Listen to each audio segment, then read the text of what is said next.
नमस्कार। एक बार फिर हाजिर हूँ एक नई कहानी, एक टुकड़ा बादल लेकर। ये कहानी मैंने 23 अगस्त 2006 को लिखी थी। प्रस्तुत है, वाचन कर रहा हूँ कहानी एक टुकड़ा बादल। उसे खुद नहीं मालूम उसका नाम क्या था। हाँ, चंद मस्खरों ने मिलकर उसका नाम मलंग रख दिया था और अब वह इसी नाम से जाना जाता था। जिसके नाम का पता नहीं, उसके माँ बाप का क्या ठौर ठिकाना। कहते हैं वर्षों पहले श्रावणी अमावस्या के मेले में उसके माँ बाप शिव मंदिर के बाहर उसे छोड़ गए थे। तब वह मात्र 5 वर्ष का था। यही मंदिर के बाहर वह साधु संतों एवं फकीरों के डेरे में पड़ा रहता। वही उसे बचा कुचा टुक्कर डाल देते। प्रकृति के शाश्वत नियमों में पलकर वह बड़ा हुआ। कहते हैं तब मलंग बहुत सुंदर लगता था। बच्चा था, पर जैसे फूल की खुशबू बिना प्रयास फैल जाती है, वैसे ही उसका अबोध खिला रूप देखकर सब यही कहते कि किसी अच्छे कुल का लगता है। काले रेशमी बाल, तीखे नाक नक्श, बड़ी बड़ी आंखें एवं मुख पर बसे तेज से वह राजकुमार लगता। सभी को बढ़ चढ़कर मदद भी करता, चाहे मंदिर का काम हो, चाहे पनघट पर पानी भरवाने का काम हो अथवा खेतों में मदद करने का। मलंग दौड़कर हाथ बटाता। लोग राह चलते उसे काम पकड़ा देते। एक बार पनघट पर उसने एक वृद्ध महिला की मदद की तो वह विवल हो उठी। अपनी छाती से चिपका कर बोली, वह कैसी कलमुही मां होगी जो तेरे जैसे पूत को छोड़ गई। नरक में पड़े ऐसे मां बाप। तब मलंग उसके और नजदीक आकर बोला, वह नहीं छोड़ती तो तेरी जैसी मां कैसे मिलती। उस दिन वृद्धा की आंखें स्नेह से भीग गई थी। वह 10 वर्ष का रहा होगा तब मंदिर में एक औघड़ आए। कैसा दिव्य रूप था उनका। ललाट एवं सारे शरीर पर भभूति रमाए हुए थे। उनकी आंखों में चांद सूरत का सा तेज बसा था। मलंग दिन रात उनकी सेवा में लग गया। उनके लिए खाना लगाना, पूजा का सामान लाना, बगीचे से पुष्प लाना, रात में बिस्तर लगाना एवं यहां तक कि उनके कपड़े भी वही धोने लगा। कई बार रात को पांव भी दबाता। औघड़ उसके सेवा भाव से अभिभूत हो गए। न जाने उन्होंने मलंग में क्या देखा। जाते हुए उन्होंने मलंग के सर पर चिमटा घुमाया, भभूत डाली एवं फिर मलंग भी वैसा ही औघड़ हो गया। जैसे नदी समुद्र में मिलकर अपनी निष्ठा एवं अस्तित्व खो देती है, मलंग भी उस दिव्य स्पर्श को छूकर कुछ विचित्र रूहानी शक्तियों से भर गया। उसका देह भान जाता रहा। देह से विलग होकर ही तो कोई देहातीत बनेगा। इस घटना के बाद मलंग विचित्र तरह के व्यवहार करने लग गया। साधारण मनुष्य जब असाधारण परिधियों में प्रविष्ट होता है तो उसकी यही गत होती है। अब तो इस बात को भी 15 वर्ष होने को आए। मलंग इन वर्षों में बांस की तरफ बढ़ गया। उसकी बढ़ी हुई दाढ़ी एवं चिथड़े कपड़ों को देखकर अब कौन कहेगा कि कभी वह राजकुमार जैसा लगता था। मलंग जब भी शहर के बाजार से निकलता तो हंसी के फव्वारे फूट पड़ते। कभी नंगा तो कभी अधनंगा, कभी सड़ी बासी चीजें खाता हुआ मिलता तो कभी एकदम ताजा फल उसके हाथों में होते। कभी किसी मिठाई वाले से पकवान ले आता तो कभी किसी समारोह से व्यंजन उठा लाता। बस मुंह में ठूस ठूस कर खाता रहता। हाँ, ये बात अवश्य थी कि वह ताजा अथवा बासी दोनों अनासक्त भाव से खाता। न बासी खाने में उसके चेहरे पर शिकन आती, न ताजा खाने से वह प्रफुल्लित होता। उसका व्यवहार भी बेतरतीब था। कभी खिलखिलाकर हंसता तो कभी बेहिसाब शिश्कियां भरता। कई बार आसमान की ओर देखकर जाने क्या क्या बातें करता रहता। एक बार न जाने कहां से दूल्हे के कपड़े उठा लाया। उस दिन हंस हंस कर सबको कह रहा था, देखो मैं दूल्हा बन गया। उसे इस रूप में देखकर कुछ मनचले उसे छेड़ने लगे। अरे दूल्हे राजा, हमें भी बारात में ले जाओगे क्या? मलंग ने मुंह में अंगुली दबाकर हां कहने के भाव से गर्दन हिलाई। एक मनचला कुछ ज्यादा ही आशिक मिजाज था। गले में पड़ा रुमाल दोनों हाथों से ऊपर नीचे करता हुआ बोला, सुहाग रात को दुल्हन के दर्शन भी करवाएगा क्या? बस इतना सुनते ही मलंग बिखर गया। उसका चेहरा लाल हो गया, मुंह से झाग गिरने लगे। मनचले सहम गए। सभी वहां से जाने लगे तो उनमें से एक बोला, अरे दूल्हे के मुंह से लार पड़े तो बाराती क्या करेंगे? मलंग पत्थर उठाकर मारने लगा। तभी एक व्यापारी दौड़ा दौड़ा आया। मलंग उसी की दुकान से ड्रेस लेकर भाग आया था। हाँफते हुए उसने मलंग को 2 थप्पड़ रसीद किए, चीख कर बोला, अरे पागल, उतार ये कपड़े। तू दूल्हा बन गया तो समझ ले पीछे पागलों की जमात खड़ी हो जाएगी। यह सुनकर मलंग बौखला गया। गुस्से में कपड़े उतारते हुए बोला, रोएगा साला, मैं दूल्हा क्यों नहीं बन सकता?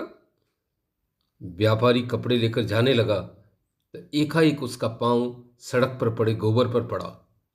देखते ही देखते ऐसा फिसला कि सीधा किनारे वाली नाली में गिरा। सारे कपड़े कीचड़ से सन गए। तब मलंग बेतरतीब हंसता गया। खुदा जाने उसकी इन हरकतों का क्या मतलब था।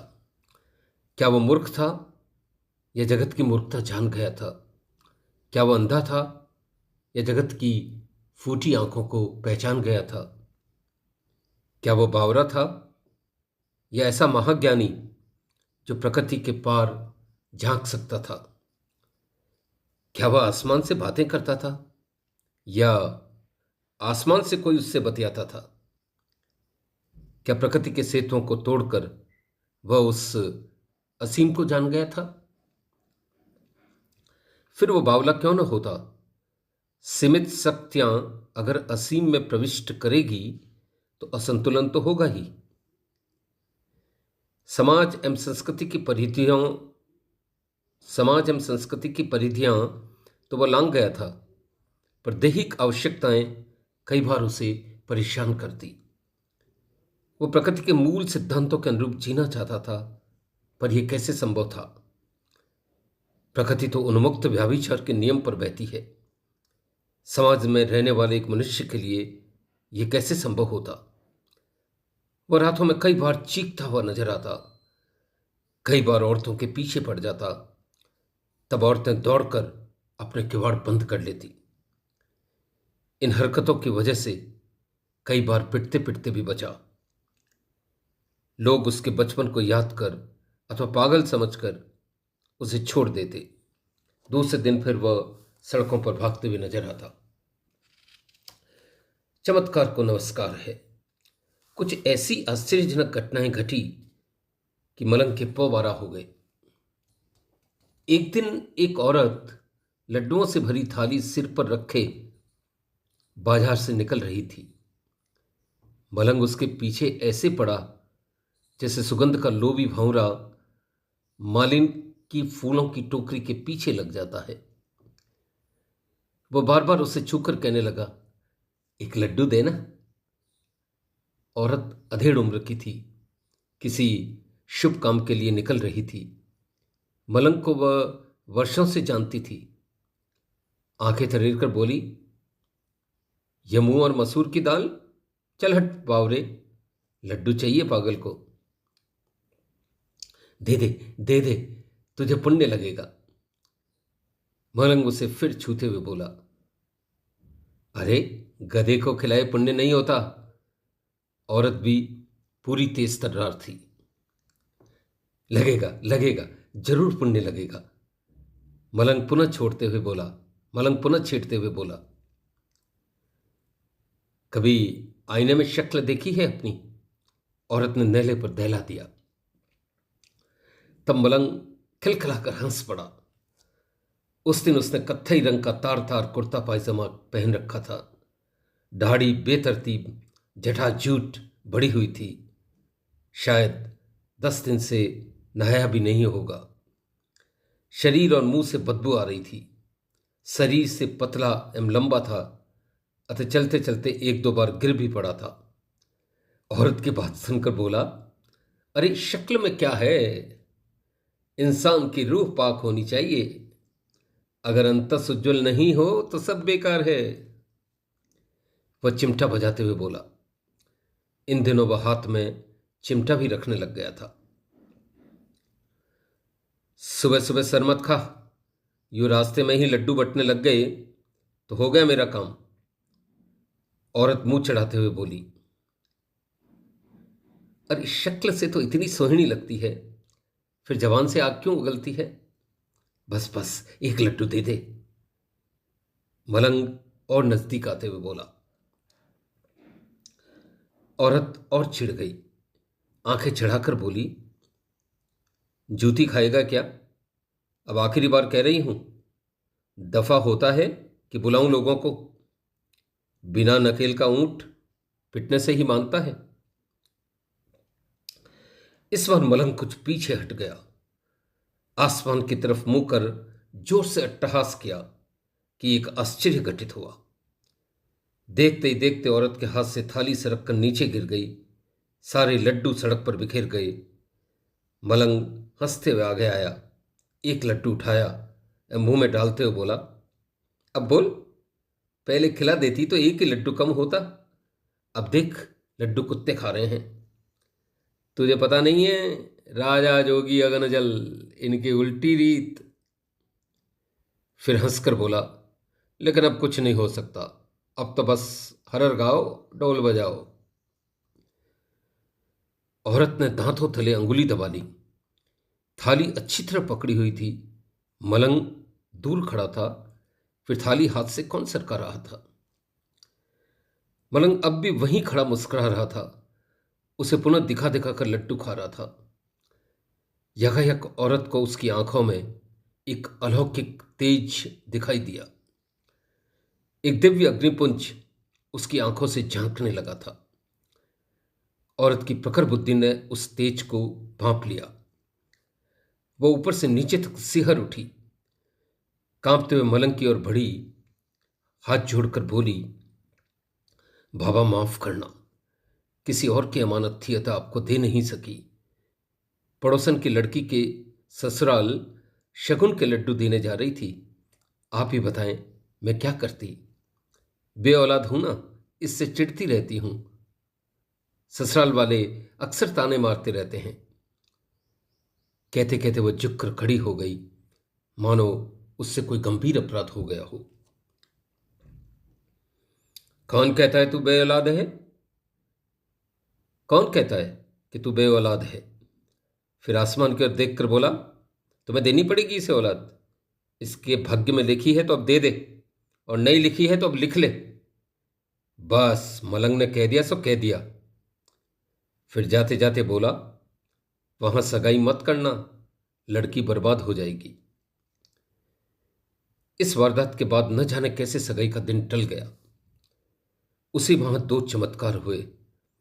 जिस लड़के के यहां सगाई के लड्डू भेजे जा रहे थे, उसका एक दुर्घटना में निधन हो गया एवं वह औरत उसी माह 45 वर्ष की उम्र में प्रथम बार गर्भवती हुई।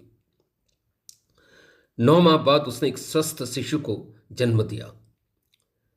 कुछ समय बाद औरत उस शिशु एवं लड्डुओं से भरा थाल लेकर मलंग के पास गई।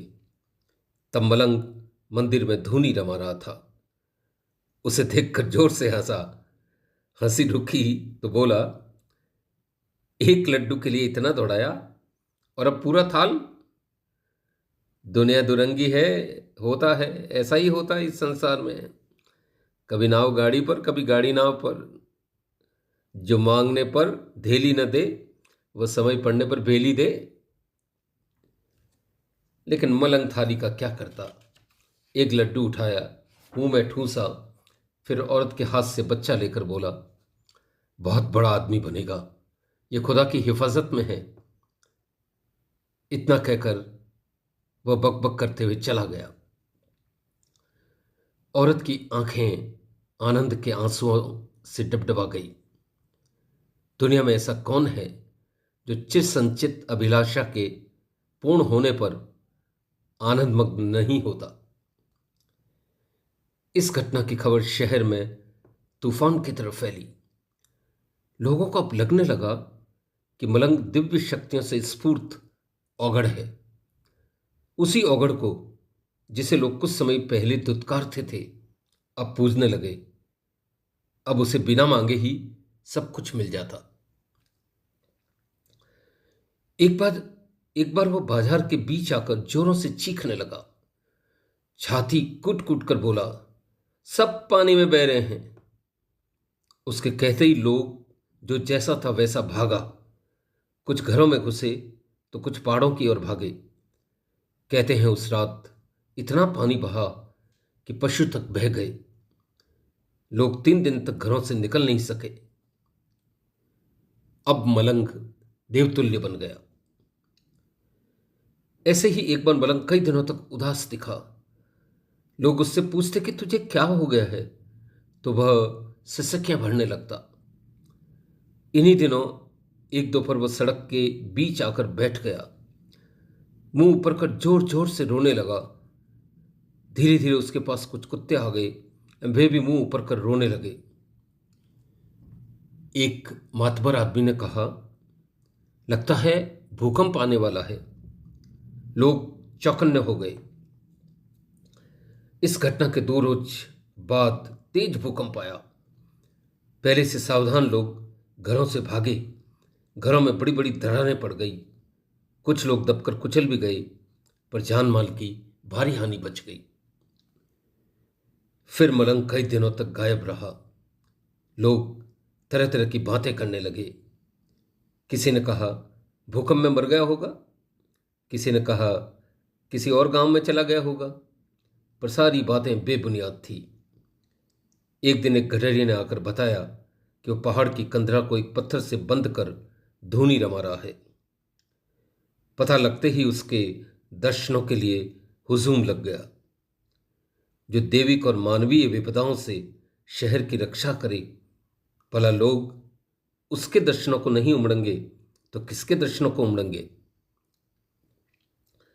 कई बार वह अनाप शनाप गालियां देता तो भी लोग सुन लेते। जिस समुद्र की तह में मोतियों के भंडार हो, वहां तक जाने में कुछ केकड़े भी काट खाए तो क्या लोग परवाह करेंगे। कुछ माह बाद मलंग फिर हंसता हुआ बाजार से गुजरा।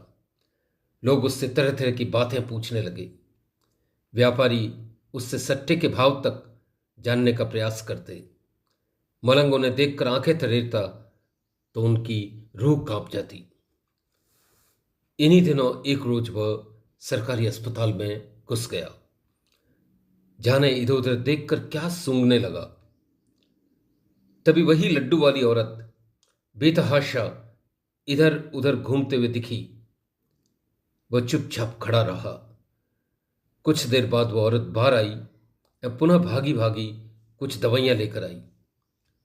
उसका पुत्र जो अब 16 वर्ष का था, मौत से जूझ रहा था। जो ही वह कॉरिडोर में घुसी, उसने मलंग को देखा, मानो डूबते हुए जहाज को कर्णधार मिल गया हो। दंड की तरह मलंग के चरणों पर गिरकर बोली, बाबा मेरे बेटे को बचा लो। आप ही के आशीर्वाद से यह मुझे मिला है।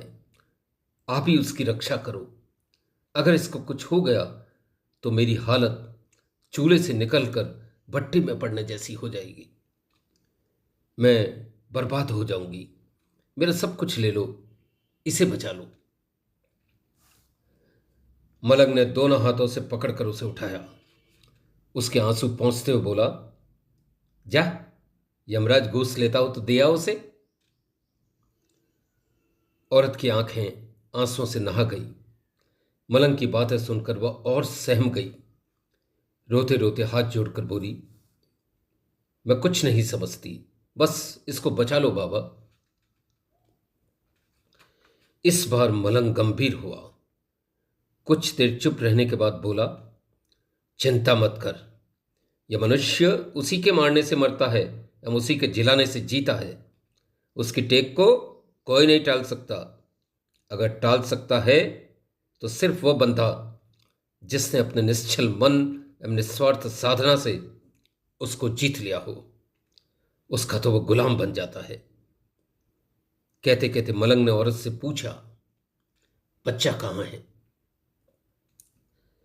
औरत मलंग को लेकर पलंग तक आई। मस्तिष्क ज्वर से पीड़ित उसका पुत्र अंतिम सांसें गिन रहा था। डॉक्टर्स, नर्स सभी ने जवाब दे दिया था।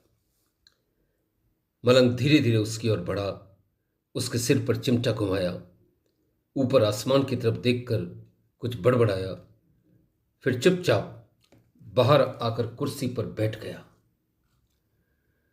आज वह स्थित प्रज्ञ की तरह किसी के इच्छा विधान को पढ़ रहा था। हेतु रहित परोपकार ही परोपकार है। ऐसा पुण्य वही कर सकता है जिसकी अंतर्दृष्टि परमात्मा से साक्षात्कार कर लेती है। एक आश्चर्य घटित हुआ। दूसरे दिन बच्चा एकदम स्वस्थ होकर बातें कर रहा था। डॉक्टर्स, नर्स सभी हैरान थे। औरत की आंखें खुशी के मारे चलचला आई। कल तक गम में डूबा कमरा आज खुशियों की फुहारों में नहा रहा था। तभी अस्पताल का हरिजन दौड़ता हुआ कमरे में घुसा। उसकी आंखें विस्मय से फैली हुई थी। कांपते हुए होठों से उसने वहां खड़े लोगों को सूचना दी, बाहर बेंच पर मलंग मरा पड़ा है। ऊपर आसमान में बादल का एक टुकड़ा हवाओं के प्रहार से विच्छिन्न होकर अनंत में समा गया था। धन्यवाद।